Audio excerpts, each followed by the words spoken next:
पिछले एक साल से इजराइल और हिजबुल्लाह के बीच जंग जारी है। वहीं दोनों तरफ से हमले रुकने का नाम नहीं ले रहे।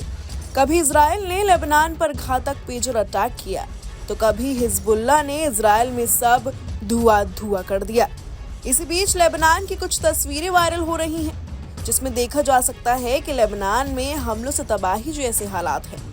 दरअसल इजराइल, लेबनान और ईरान जंग के मैदान में है और मिसाइलों के जरिए हमले किए जा रहे हैं, जिसका नतीजा है दोनों देशों में तबाही। मिसाइलों के अटैक के बाद लेबनान, इजराइल में तबाही का मंजर है। कई घर उजड़े पड़े हैं तो कई लोग बेघर हो गए हैं।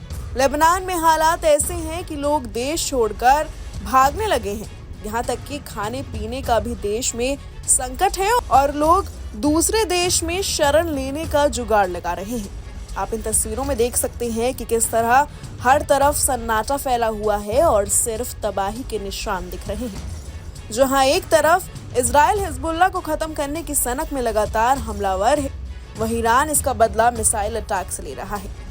लेबनान में इजराइल की ओर से तबाही मचाई गई है और इजराइल की तरफ Iran, Yemen, Lebanon missile target कर रहे हैं। ये रोते हुए चेहरों से आप अंदाजा लगा सकते हैं कि आखिर अभी वॉर जोन की क्या स्थिति है। वहीं इजराइल की सेना ने हिजबुल्लाह के अंडरग्राउंड कमांड सेंटरों पर बम बरसाए हैं। इस हमले में कई आतंकवादी ढेर होने की खबर है। इजरायली सैन्य प्रवक्ता डैनियल हगारी ने कहा कि इजरायली एयरफोर्स के जेट विमानों ने दक्षिणी मोर्चे पर हिजबुल्लाह के अंडरग्राउंड सेंटरों पर हमला किया, जिससे उन आतंकवादियों का सफाया हो गया जो इजराइल के उत्तरी इलाकों में हमला करने की योजना बना रहे थे।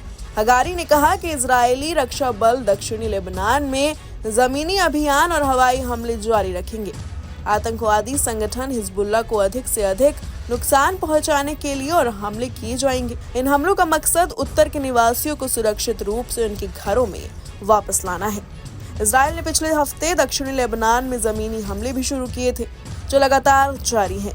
इस बीच हिजबुल्लाह ने कहा कि उसने अपने मृतक कमांडरों के स्थान पर नई नियुक्तियां कर दी हैं। इस इजरायली सेना की तरफ से ये भी कहा गया है कि वो जल्द ही लेबनान के दक्षिणी तट पर अभियान शुरू करेगी। इजरायली सेना ने भूमध्य सागर के 60 किलोमीटर क्षेत्र में निवासियों तथा मछुआरों का समुद्र तट से दूर रहने की चेतावनी दी है। सेना के बयान में ये स्पष्ट नहीं किया गया कि किस तरह का अभियान चलाया जाएगा। Bureau report, news nation.